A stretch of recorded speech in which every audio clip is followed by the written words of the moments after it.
कार्यक्रम के प्रायोजक हैं कमला पसंद, स्वाद में हमेशा 2 कदम आगे।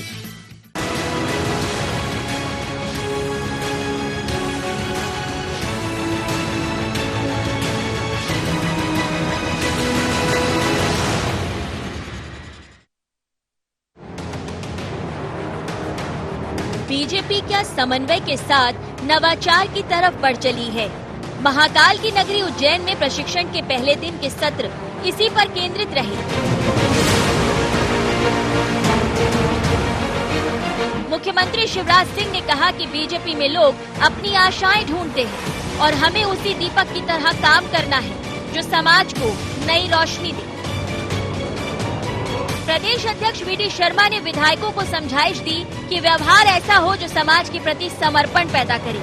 लेकिन दिन भर चले प्रशिक्षण का मकसद पीढ़ी परिवर्तन के साथ नवाचार ही रहा और नए और पुराने दोनों विधायकों में साफ देखने को मिला।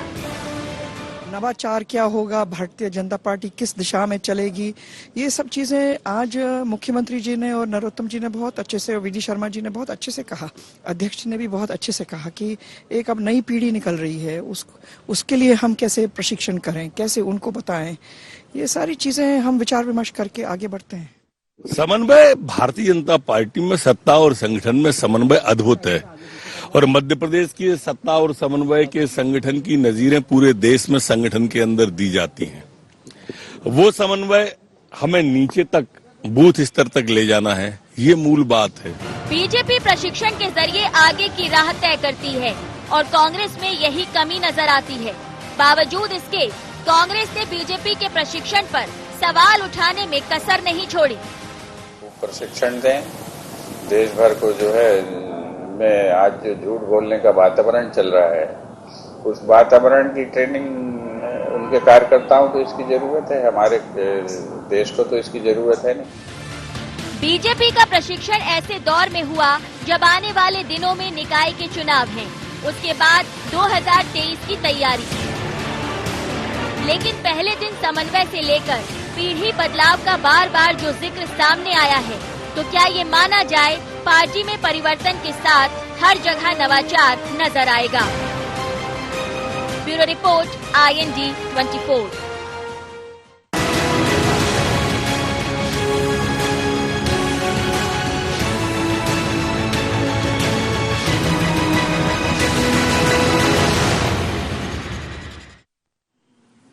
नमस्कार, IND एजेंडा में आपका स्वागत है। मैं हूं मनोज सैनी और आज का एजेंडा है समन्वय से नवाचार। इस पर बात करेंगे, उससे पहले डाल लेते हैं कुछ खास बिंदु पर निगाह। क्या ट्रेनिंग से पूरा होगा बीजेपी का अगला टारगेट? क्या मालवा में प्रशिक्षण शिविर होना 2023 की तैयारी? क्या पार्टी की विचारधारा समझने से माननीयों को मिलेगा लाभ? बीजेपी की इस कवायद का कांग्रेस के पास क्या होगा काट? इन्हीं खास बिंदुओं को लेकर मैं आपसे रूबरू हूं और आज एजेंडा में हम बात करेंगे इन्हीं बिंदुओं पर। लेकिन मध्य प्रदेश की राजधानी नहीं बल्कि महाकाल की धरती पर भारतीय जनता पार्टी का प्रशिक्षण हो रहा है। दिन भर हमने देखा कई सारे लोग यहां पहुंचे। मंच से सब शिवराज सिंह चौहान ने बात की तो बात वही थी कि समाज को कैसा जोड़ा जाए। लेकिन वीडी शर्मा ये कह रहे थे विधायकों से कि आपका व्यवहार कैसा हो, यानी बात वही है कि समन्वय, सत्ता के साथ संगठन का समन्वय कैसा हो। और ऐसे भी बहुत नेता इस बार चुनकर आ गए जो पहले कभी कांग्रेस की विचारधारा में शामिल रहा करते थे, लेकिन अब भारतीय जनता पार्टी की विचारधारा को समझ रहे। और समझने के बाद जब बाहर आए और हमारी उनसे बात हुई तो लगा कि यही है भारतीय जनता पार्टी। लेकिन क्या जिस बात को लेकर प्रशिक्षण शिविर में बात कही गई है उसको आगे चलकर समझ पाएंगे? भारतीय जनता पार्टी का मकसद यही है कि समन्वय से नवाचार की तरफ बढ़े। चलिए आज इसी मुद्दे पर हम बात करते हैं, समन्वय से नवाचार। मेरे साथ 3 मेहमान जुड़ रहे हैं। सुरेश शर्मा जी है, वरिष्ठ पत्रकार। सुरेश जी, आपका बहुत स्वागत है। साथ ही मिलन भार्गव है, भारतीय जनता पार्टी से। मिलन जी, आपका भी बहुत स्वागत है। और कांग्रेस से हमारे साथ जुड़ रहे कांग्रेस की प्रवक्ता, सर आपका भी बहुत स्वागत है। सबसे पहले मिलन जी आपके पास ही आऊंगा। भारतीय जनता पार्टी का प्रशिक्षण है, 2 दिवसीय प्रशिक्षण है, लेकिन समन्वय से नवाचार की जो बात कही जा रही है, तो क्या यह माना जाए कि समन्वय का थोड़ा बहुत कहीं अभाव देखा जा रहा है?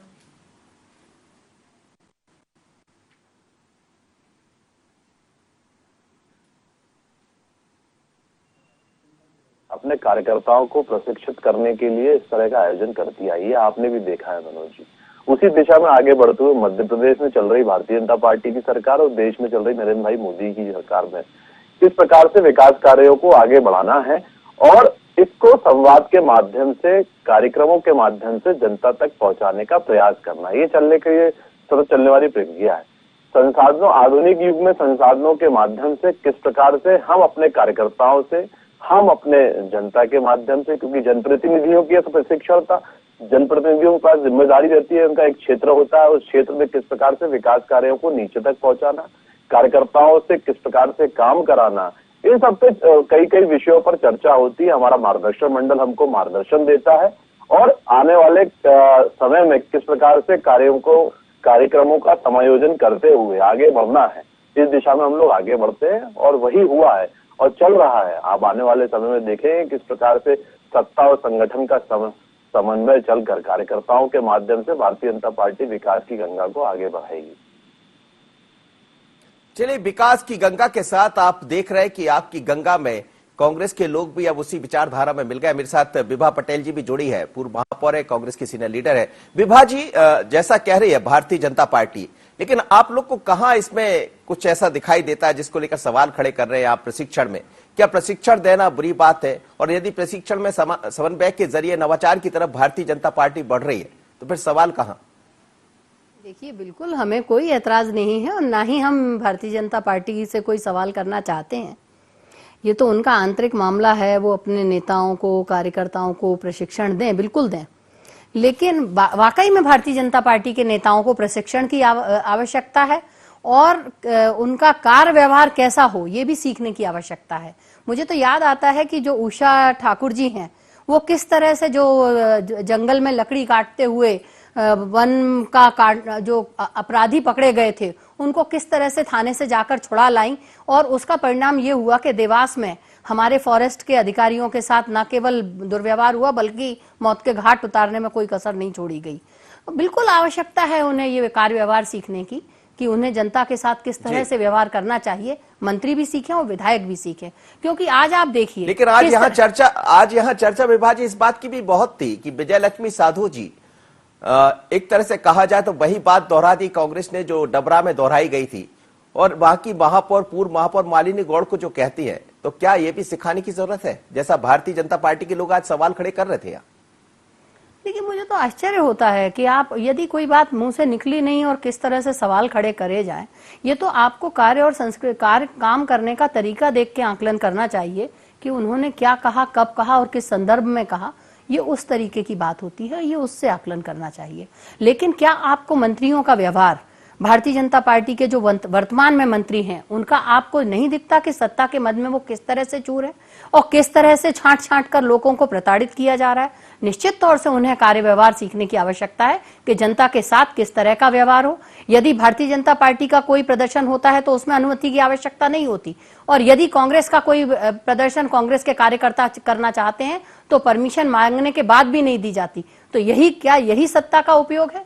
देखिए, कहीं ना कहीं भारतीय जनता पार्टी जिस तरह से आज काम कर रही है उसमें जनता के साथ छांट के व्यवहार किया जा रहा है। अन्ना बांटे रेवड़ी और छांट के दे, वो वाली बात हो रही है। तो फिर अपने को दे, और इसमें उन्हें बिल्कुल व्यवहार सीखना चाहिए, क्योंकि व्यवहार यदि वो नहीं सीखेंगे तो वो इसी तरह से सत्ता के मद में चूर होकर काम करते रहेंगे। मैंने एक उदाहरण दिया, उसके बाद उदाहरण मैं इन्हें कई और दे सकती थी। कई मंत्री हैं, कईयों का व्यवहार हमने देखा है और आज भी हम देख रहे हैं। तो मंत्रियों को भी व्यवहार सीखने की आवश्यकता है। बात तो यही विभा जी, आज बात चूंकि मैं यही दिन भर कवर भी किया, देखा है हमने, बात तो यही कहा गया विधायकों से कि अपने व्यवहार को ठीक करिए, और इसीलिए तो प्रशिक्षण होता है कि आप व्यवहार सुधारिए। देखिए, निश्चित तौर से आज भारतीय जनता पार्टी का जो नेतृत्व है वो ये महसूस कर रहा है कि उनके जो मंत्री हैं उन्हें जिस आशा और विश्वास के साथ जनता ने चुनकर और संगठन ने चुनकर बिठाया है मंत्री पद पर, उनका व्यवहार उसके अनुरूप नहीं है।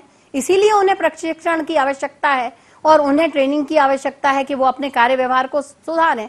और लेकिन ये केवल कह देना कि वो विकास की गंगा बह रही है, ये हो रहा है, ये सब बातें केवल और केवल रटे हुए वाक्य होते हैं। वर्तमान में यदि आप देखा जाए तो आज मध्य प्रदेश जिस तरह से अव्यवस्था से गुजर रहा है, आज जिस तरह से हम हर दिन देख रहे हैं कि बच्चियों के साथ दुर्व्यवहार हो रहा है, बलात्कार की घटनाएं रुक नहीं रही हैं, मध्य प्रदेश महिला अपराधों में नंबर 1 पर पहुंचा हुआ है, तो निश्चित तौर से कहीं ना कहीं प्रशासन की किस तरह से कसावट होनी चाहिए ये भी सीखने की आवश्यकता है, और काम किस तरह से किया जाए। जनता यदि उनके पास आती है तो जनता को पूरी तरह से उनसे संतुष्ट होना चाहिए, ये भी सीखने की आवश्यकता है। चलिए ठीक है, मैं मिलन जी से इसका जवाब लूंगा, लेकिन पहले सुरेश शर्मा जी, महाकाल की धरती, और हमने देखा है कि यहां से भारतीय जनता पार्टी ने कई कामों की ऐसी शुरुआत की, लेकिन ये प्रशिक्षण शिविर ऐसे दौर में हो रहा है जब आने वाले दिनों में नगरीय निकाय है, नगरीय निकाय के बाद 2023 की तरफ बढ़ जाएंगे, पर यहां नवाचार की बात कही जा रही, समन्वय की बात बार बार आई मंच से, जब भी किसी का अपना भाषण हुआ जो देखा गया, हालांकि वहां आप जानते कि मीडिया का प्रवेश नहीं होता, अंदर से जो खबरें आती उन्हीं पर हम लोग चर्चा कर रहे हैं, दिन भर से हम देख रहे हैं, तो क्या वास्तव में समन्वय की जरूरत है भारतीय जनता पार्टी? देखिए मनोज जी, ये बात अपनी कि आज दोनों तीनों प्रकार के समन्वय की जरूरत है। पहली ये जरूरत है कि संगठन और सरकार के बीच समन्वय होना चाहिए, क्योंकि संगठन जो है वो काफी पीछे हो गया था और सरकार काफी आगे हो गई थी। 15 संगठन में जैसा मैं प्राय कहता हूं कि संगठन जो है वो मुख्यमंत्री के दरवाजे के बाहर खड़ा रहता है। आज मुख्यमंत्री जी ये सही हो रहा है और ये गलत हो रहा है, तो जब संगठन में ऐसी ताकत नहीं हो तब जो है समन्वय की आवश्यकता महसूस की जाती है। लेकिन मैं इसके साथ ये भी जोड़ना चाहूंगा कि जब से बीडी शर्मा जी आए हैं और मैं समझता हूं संघ का हस्तक्षेप जो है संगठन में बढ़ा है, तब से ये साफ हुआ है कि मुख्यमंत्री जी को भी ये समझ में आया है कि इस संगठन से बिना पूछे जो है आपको काम जो है कोई ऐसा नहीं करना, नियुक्ति संबंधी और ये सब है। तो एक तो ये मुझे महसूस हुआ है कि संगठन और सरकार के बीच में समन्वय का तात्पर्य क्या निकाला जाए। दूसरा मुझे ये महसूस हुआ है कि जो विधायक गण है उनको भी ये मालूम चलना चाहिए कि हमारे विधायकों को जनता के काम कराने में प्रशासनिक रूप से कितनी परेशानियों को मुख्यमंत्री को और बाकी बड़े नेताओं को ये बताने की स्थिति में विधायक है कि वो ये कहे कि भाई मेरे को काम करने में ये परेशानी आती है। कल आप हमसे ये पूछोगे कि जनता जो है आप उसके साथ अपना समन्वय नहीं बना पाए, तो ये दूसरी बात है। तीसरी बात मैं ये महसूस करता हूं कि जो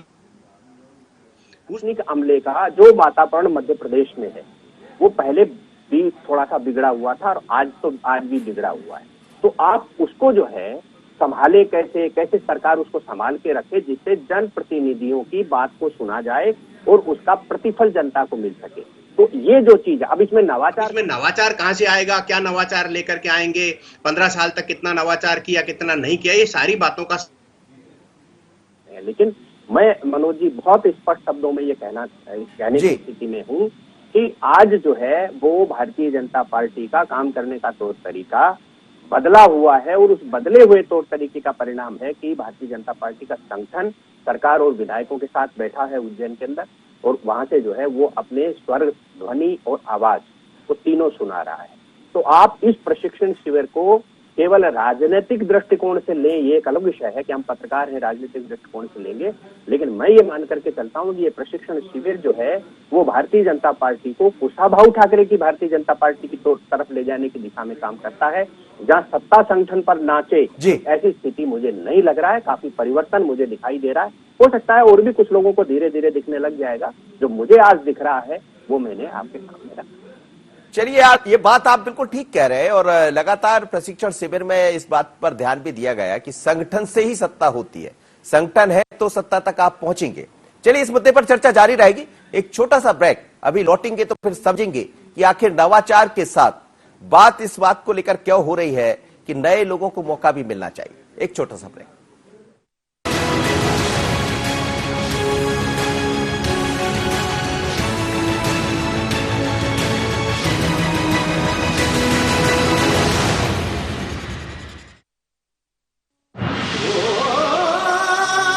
कोई खास है, कोई बात है, कमला पसंद, जीते दुनिया हर बाजी जीते, हर अदा में शाही अंदाज है। कमला पसंद पान मसाला, शाही स्वाद, शाही अंदाज, स्वाद में हमेशा 2 कदम आगे।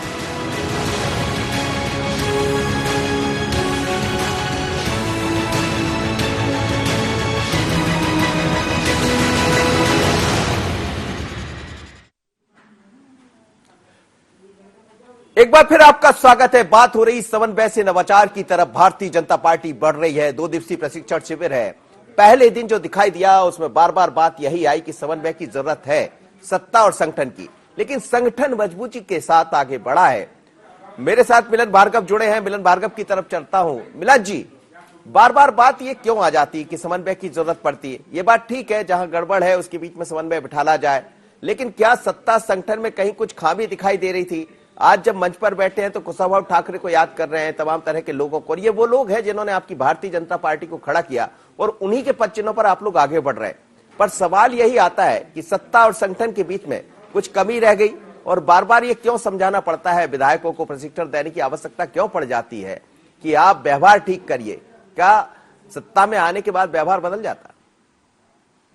देखिए, कैसी भी इस प्रकार की कोई बात नहीं है, क्योंकि सतत चलने वाले प्रशिक्षण है, ये उसी का हिस्सा, उसी क्रम में आगे बढ़ रहा है।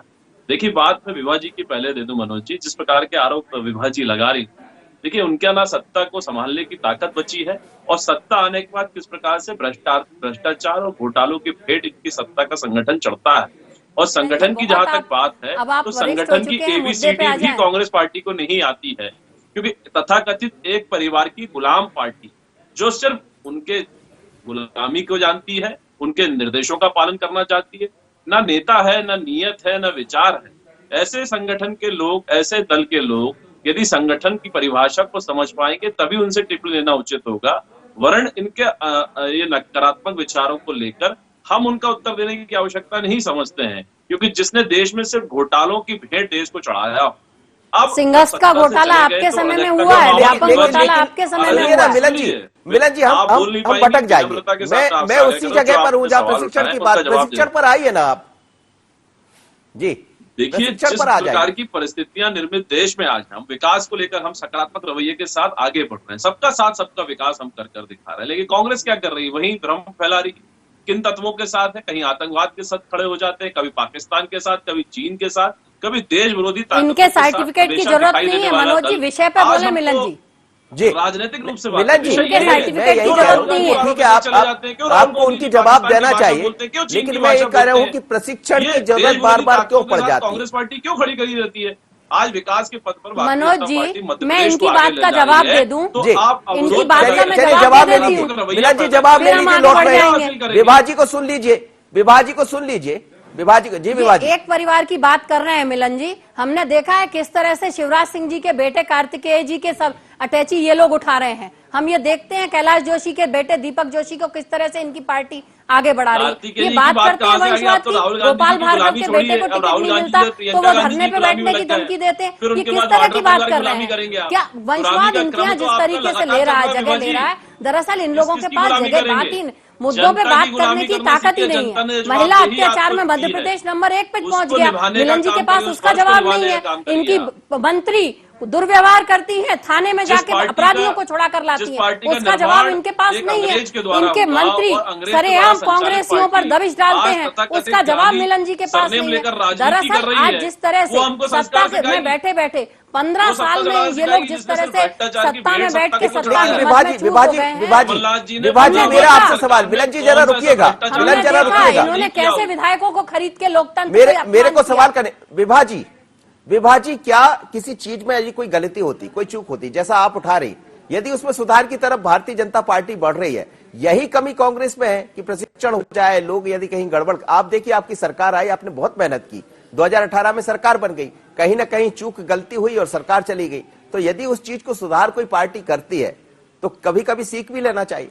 देखिए मनोज जी, सीख हमेशा लेना अच्छा होता है, लेकिन हम सीख क्या इस चीज की लें कि किस तरह से विधायकों को खरीद कर सरकार गिराई जा सकती है? क्या हम लोकतंत्र का अपमान करने की सीख लें? क्या हम ये देखें कि 15 साल में जिस तरह से व्यापक घोटाला हुआ, जिस तरह से युवाओं के भविष्य के साथ खिलवाड़ हुआ, आउटसोर्सिंग के माध्यम से लोग युवाओं के रोजगार का अपमान हुआ, युवाओं को रोजगार उपलब्ध नहीं कराए गए, 2 करोड़ नौजवानों को रोजगार देने की बात भारतीय जनता पार्टी ने की थी, और उसके बाद मध्य प्रदेश में जिस तरह से आउटसोर्सिंग ने कदम फैलाया, पूरे में फन फैलाकर आउटसोर्सिंग बैठ गई है। आज युवाओं को रोजगार नहीं मिल पा रहा है। महिला अत्याचारों की मैंने पहले भी बात की, उसका जवाब भारतीय जनता पार्टी के प्रवक्ता जी के पास नहीं है। देखिए, दरअसल इनके पास जवाब नहीं है। केवल और केवल जब ट्रेनिंग की आवश्यकता इसलिए पड़ती है जब हम ये देखते हैं कि मंत्री किस तरह से सत्ता के युवाओं को जिस प्रकार से किसानों को आपने ठगा है, तब पड़ती है जब हम उन्हें किसी और माध्यम से आगे बढ़ाना चाहते हैं। मैं भारतीय जनता पार्टी के जो मंत्री हैं, सुरेश शर्मा जी, उनका व्यवहार ही ऐसा है। उनको कुछ ना कुछ सीखना पड़ेगा और मिलन जी को सीखना पड़ेगा। चलिए, सुरेश शर्मा जी, आप दोनों को सुन रहे हैं, लेकिन जब संगठन की बात आती है तो कमलनाथ जी को ये कहते भी मैंने सुना है कई दफा कि संगठन से हमें लड़ाई लड़ना भारतीय जनता पार्टी के, और आप कह रहे थे कि संगठन में जो कमियां थी अब वो दूर होती दिखाई दे रही। तो क्या ये माना जाए कि संगठन से ही आप सत्ता की तरफ पहुंचते हैं, लेकिन सत्ता की मदहोशी कभी कभी ऐसा भी करती है कि आप संगठन को भूल जाते हैं? तो ये जो प्रशिक्षण शिविर है, यही नवाचार है भारतीय जनता पार्टी का। और बार बार ये बात भी यहाँ निकलकर सामने आ रही थी कि हम दूसरी पीढ़ी की तरफ बढ़ रहे हैं। अब एक नई पीढ़ी सामने आ रही है, उसको भी हमें देखना है, उसको संस्कार सिखाना है। पीढ़ी आ रही है ना? देखिए मनोज जी, मैं ये मानता हूं, ये मेरा मानना है कि भारतीय जनता पार्टी में कई लेयर हैं, और उसके अंदर जो मान लो सत्ता का किसी में अहंकार आ जाए या सत्ता की मदहोशी आ जाए तो उसको इलाज करने के लिए कई कई कदमों पर डॉक्टर हैं। और यदि यहाँ नहीं होता है तो आईसीयू जो है वो संघ की ओर से बना हुआ रहता है, वहां उसका अच्छे से उपचार हो जाता है। और आप ये देखिए कि जब राष्ट्रीय अध्यक्ष के रूप में आडवाणी जी जैसे दिग्गज व्यक्ति हों और वो जिना की मजार पर कुछ बोल के आए और उन्हें आते ही हवाई अड्डे पे ये कह दिया जाए कि आप त्यागपत्र दे दीजिए, तो इससे स्पष्ट होता है कि आप कितने ही बड़े क्यों ना हो, जब आप लाइन से बाहर जाएंगे तब आपका उपचार करने का की हैसियत नहीं। बड़े कितने सुरेश शर्मा जी, वो तो मेरे को देखने को यहाँ मिला है। आप देखिए ज्योतिरादित्य सिंधिया, मतलब उसका मैं कोई नेगेटिव बात नहीं कर रहा हूँ, लेकिन यहाँ देखा है भारतीय जनता पार्टी में थोड़ी देर के लिए जाने का मौका मिला तो ज्योतिरादित्य सिंधिया सामने थे, जो पहले कभी सामने बैठा करते थे। और भारतीय जनता पार्टी की तरफ से जो लोग प्रशिक्षण दे रहे थे उसमें डॉक्टर नरोत्तम मिश्रा भी शामिल थे जब पहली दफा बात हो रही थी, पहले दौर का पहला सत्र जब चल रहा था। तो ये ही है भारतीय जनता पार्टी। तो ये बात सच आप कह रहे हैं कि बीजेपी में कोई ऊपर नीचे नहीं होता। यहाँ तो एक मनोज जी, इसमें जो एक सबसे महत्वपूर्ण बात यह है कि जो मैं शुरू से एक बात कहता रहा हूं, जो मैं प्रखरता से उठाता हूं इस बात को, कि जब तक सामने वाला पक्ष, क्योंकि देखिए चेयर पर बैठ करके एक आदमी ज्ञान बगाड़ सकता है, लेकिन चेयर के सामने जो लोग बैठे हुए हैं उनके द्वारा उठाई गई बात का जवाब देना समझा जाता है कि नेतृत्व की क्षमता है। तो मुझे ये लगता है कि जो एक तरफा संवाद होते हैं, वो एक तरफा संवाद जो है वो संगठन की गतिशीलता को नहीं बढ़ा सकते, वो कुंठाएं पैदा करते हैं। तो जिस भी राजनीतिक दल में कुंठाएं रहेंगी तब होती हैं वो कुंठाएं जब नेतृत्व उनकी शंकाओं का समाधान नहीं करता। मनोज जी, मैं एक बात बहुत प्राय कहता हूं, आज भी कह रहा हूं, और मेरे दोनों आदरणीय हैं कांग्रेस भाजपा के प्रवक्ता, पर फिर भी मैं ये बात कह रहा हूं कि जिस भी राजनीतिक दल ने स्थापित नेतृत्व के साथ पग डग बढ़ा करके आगे निकल गया, वो आगे निकल जाएगा, वो वरना जो है ठहरे हुए पानी जैसी स्थितियां बन जाएगी। मैं बार बार कहता हूं कि कांग्रेस को भी भारतीय जनता पार्टी में आडवाणी जी और मुरली मनोहर जोशी के आगे डग भरकर नरेंद्र मोदी चले गए। आप खूब कहिए, मैं भी कहता हूं, मैं भी लिखता हूं कि आडवाणी जी की उपेक्षा हो रही है, इनकी भी अपेक्षा, पीढ़ियां जो है इनके इंतजार करते हुए बैठी हैं। जी, किसी प्रकार से कांग्रेस में भी ये सुधार होना चाहिए कि जो बड़े नेता हैं वो बड़े रहेंगे, उसके बाद भी बड़े रहेंगे, यदि वो पद पर नहीं रहे और अन्य युवाओं को आगे बढ़ने का मौका दे दे। तो जो डग भर के आगे बढ़ेगा वो स्वीकार्य होगा, जो ठहराव की तरफ जाएगा वो अस्वीकार्य होगा। इस बात को मानना चाहिए। मुझे लगता है कि सभी राजनीतिक दल अच्छा चाहते हैं, जनता के बारे में भी अच्छा चाहते हैं, लेकिन जब तक अपने इंटरनल सुधार नहीं करें, क्योंकि जो प्रशिक्षण वर्ग है यदि वो राजनीति का केंद्र, चाहे कांग्रेस बोले या भाजपा वाले भी उसके बारे में राजनीतिक टिप्पणी करें, तो इस समन्वय, इस जो प्रशिक्षण शिविर से जो समझ में आती है, लोगों की गतिशीलता बढ़ती है और जो जंग लगा हुआ है वो जंग दूर होता है। मुझे लगता है ये सभी मिलन, आपसे मेरा सवाल था, जैसा सुरेश शर्मा जी भी कह रहे हैं, लेकिन क्या ये माना जाए कि ठहरे हुए पानी की बात कही जाती? आज ये भी कहा जा रहा था कि हम दूसरी पीढ़ी की तरफ बढ़ रहे हैं, नई पीढ़ी की तरफ बढ़ना है और उन्हें प्रशिक्षित करना है। आप लोग भी उसी पीढ़ी से आते हैं। निश्चित रूप से देखिए, जिस प्रकार से जल के कई स्वरूप होते हैं, जल एक कुएं का भी होता है, नाले का भी होता है, नदी का भी होता है, कई स्वरूपों में जल भी पाया जाता है। उसी प्रकार व्यक्ति को भी अपना आचरण तय करना होगा। यदि बहते हुए पानी की तरह, नदी की तरह स्वच्छ रहेगा तो हमेशा उपयोग रहेगा। उस तरह व्यक्ति को भी अपना आचरण जो है वो उसी तरह स्वच्छ रखते हुए, नवाचार को अपनाते हुए, टू वे संवाद करते हुए हम अपनी बात तो सुने, हम लेकिन दूसरों की बात को भी सुनकर किस प्रकार से नवाचार को अपनाते हुए आगे बढ़ सकते हैं, ये भारतीय जनता पार्टी का पैटर्न है। वही कांग्रेस की आप देखिए, कांग्रेस की बैठकें होती है, या तो गाली गलौज बाहर आती है, या कुर्सी तोड़ आती है, या दरवाजे तोड़े जाते हैं, या कार्यकर्ता समय नहीं है मिलन। तो ये विभा पटेल जी आपके लिए मेरा यही सवाल था कि प्रशिक्षण होना, आपने भी कहा कोई बात नहीं है, हिम्मत ही नहीं, लेकिन क्या आपको लग रहा है कि कब तक ठहरा हुआ पानी होगा? यहाँ देखिए नई पीढ़ी की आज बात बार बार हुई है कि हमें दूसरी पीढ़ी की तरफ बढ़ना है, लेकिन कांग्रेस में इस बात की कमी देखी जाती है। और प्रशिक्षण के जरिए यदि मंच से बड़े नेता ये कह रहे हैं कि हम दूसरी पीढ़ी की तरफ बढ़ रहे हैं, तो क्या इस रास्ते पर कांग्रेस नहीं बढ़ सकती? देखिए, मैं आपको बताऊं कि कांग्रेस में भी ट्रेनिंग प्रोग्राम्स होते हैं। अभी हाल ही में हमारे यूथ कांग्रेस का भी ट्रेनिंग प्रोग्राम हुआ। ट्रेनिंग प्रोग्राम्स होते हैं, लेकिन जिस तरह से भारतीय जनता पार्टी में कहा जा रहा है कि हम दूसरी पीढ़ी की ओर बढ़ रहे हैं, वास्तव में उनके यहाँ दो तरह की पीढ़ियां आ रही हैं। एक तो वो जो इन्होंने कांग्रेस से खरीदे हुए विधायक बुलाए हैं, उनकी ट्रेनिंग होनी है, और दूसरी पीढ़ी एक वो भी है जो इनके यहाँ नेता पुत्र आगे आते जा रहे हैं, उनकी भी ट्रेनिंग होना बहुत आवश्यक है। तो निश्चित तौर से ये दोनों ही पीढ़ियों की तैयारी कर रहे हैं, और दोनों पीढ़ियों की इस तरह की तैयारी के लिए कांग्रेस को ना तो विधायक खरीदने की ट्रेनिंग की आवश्यकता है, और ना ही भारतीय जनता पार्टी के हमें सर्टिफिकेट की आवश्यकता है। जिस तरह की बातें आज नहीं, लेकिन आज विभा जी माफ करिएगा, जो लोग आपके यहाँ से आए, मैं उनसे सवाल ये कर रहा था कि परिवर्तन क्या दोनों पार्टियों के बीच में यदि देखा जाए। देखिए मनोज जी, बहुत अच्छा सवाल आपने किया जी, बिल्कुल आपने बहुत अच्छा सवाल किया, और मैं तो आपको धन्यवाद देती हूँ कि आपने मुझसे ये सवाल किया। आज जो भी जवाब, मुझे नहीं पता उन्होंने क्या जवाब दिए हैं, लेकिन भारतीय कांग्रेस में उन्हें जो मान सम्मान मिल रहा था वो उन्हें स्वीकार्य नहीं था। उन्हें और पार्टी निश्चित तौर से हमारी माँ होती है, और अपनी माँ के साथ जो धोखा देके दूसरे दल में जाकर और दूसरे दल की तारीफ करने लगे, उसमें उनकी मजबूरी हो सकती है। लेकिन किन प्रलोभनों के तहत वो लोग भारतीय जनता पार्टी में गए ये हम नहीं जानते, लेकिन सारे लोग जानते हैं। आज ना ये मंच है कि वो बात कहने का, और ना ही यहाँ पर मैं वो बातें कहना चाहती हूँ। वो ये कह रहे थे कि यदि इस तरह का प्रशिक्षण मिला होता तो शायद हम कुछ और होते। देखिए, निश्चित तौर से उन्हें वही प्रशिक्षण की आवश्यकता थी कि किस तरह से अपने जमीर को बेचकर जनता के द्वारा जो वोट मिला है उसको हम सौदा करके किस तरह से हम। चलिए, बहुत बहुत धन्यवाद। आप तीनों मेहमानों का समय इजाजत नहीं दे रहा है, लेकिन भारतीय जनता पार्टी समन्वय के साथ नवाचार की तरफ बढ़ रही है। भारतीय जनता पार्टी सेकंड पीढ़ी की बात कर रही है, और ये प्रशिक्षण सिर्फ पहले दिन का था। यहाँ अलग अलग सत्र हुए। सत्र में एक महत्वपूर्ण बात यह भी देखने को मिली, क्या दीपक की तरफ आप आगे बढ़िए। जैसे दीपक रोशनी देता है, समाज को उसी तरह की रोशनी देगी। लेकिन क्या इस प्रशिक्षण से जो नेता यहाँ शामिल हुए, जो विधायक यहाँ पहुंचे, खासकर वो लोग जो कांग्रेस की विचारधारा में रहा करते थे, अब भारतीय जनता पार्टी की विचारधारा की तरफ बढ़ रहे हैं, तो क्या समन्वय के साथ नवाचार की तरफ बढ़ेंगे? इंडिया एजेंडा में इतना ही। मुझे दीजिए इजाजत, नमस्कार।